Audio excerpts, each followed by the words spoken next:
Orgasm is a really important topic for people with spinal cord injuries. A lot of times when people have spinal cord injuries, they realize that there's no sensation on the surface, so they think, oh my God, I'm not going to have an orgasm, and they give up. But in reality, people with spinal cord injuries can have orgasms, and this is both women and men.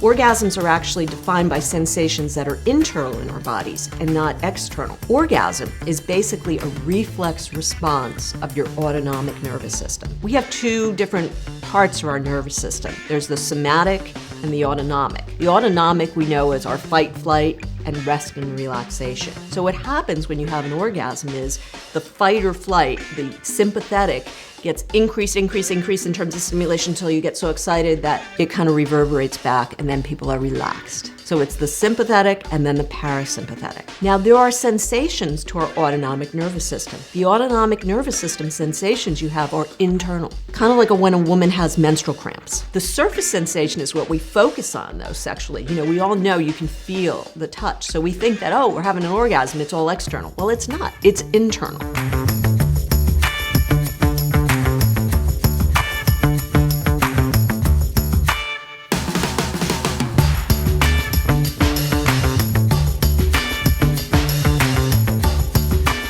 With the right intention, your intention to be erotic, to be sexual, to have pleasure, and the right attention, literally anything could become orgasmic. All the science shows that orgasm is a brain-mediated event. We may know it being triggered by our genitals, but it doesn't mean it can't be facilitated through anything else. There's erogenous zones all over your body. For some people who are a high-level injury, their ears become very sensitive. Their nipples can become very sensitive. Some people are looking for that genital stimulation, and it's not always there, but you can have orgasms without having genital stimulation. It's, again, a matter of your level of injury and what you're willing to try, and just exploring on yourself, maybe first, and then with a partner.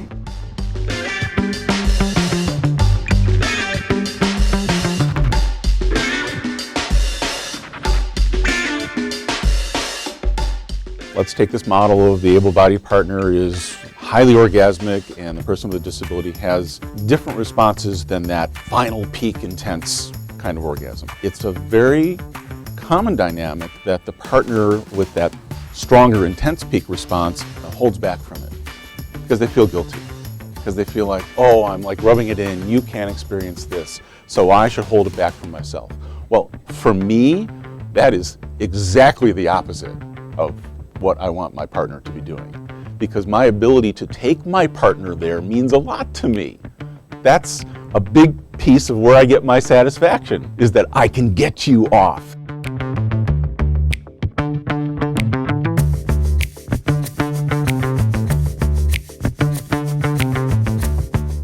If a woman or a man stimulates themselves to orgasm, or they're having sex with someone and they have an orgasm, it takes a little bit longer after spinal cord injury, and the sensations might be a little bit different. But if you look at the sensations that people with spinal cord injuries have during orgasm and the sensations that able-bodied people have, they're actually the same. For me, it takes a little longer. So like you said, a lot more intimacy, a lot more foreplay, which is something I always enjoyed anyway, so now it's, hey, gotta stick around a little longer. Sensation-wise, I do have, so that helps, but the mobility isn't there like it used to be. I need a little bit of a help with the partner to actually, reach that point that I want to in an orgasm. And I really don't have a problem being verbal, saying, hey, I'm not there yet, or slow it down, I mean, it's changed, but it's still there.